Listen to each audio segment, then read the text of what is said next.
अस्सलाम वालेकुम दोस्तों, welcome back to our channel find Urdu. आज हम बात करेंगे इंग्लिश के लफ्ज़ डेम का उर्दू में मायने के बारे में। डेम का उर्दू में मतलब होता है मोहतरमा या बेगम, जो एक इज़्ज़तदार औरत को बुलाने के लिए इस्तेमाल होता है।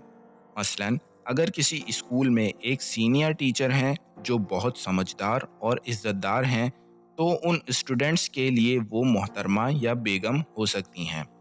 ये लफ्ज़ उन औरतों के लिए इस्तेमाल होता है जो किसी मकाम पर पहुंच चुकी हों और जिन्हें समाज में इज्जत दी जाती हो।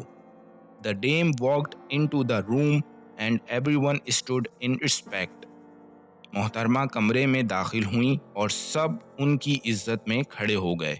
उम्मीद है कि अब आपको डेम का मायने समझ में आ गया होगा। मिलते हैं दोस्तों नेक्स्ट वीडियो में। शुक्रिया।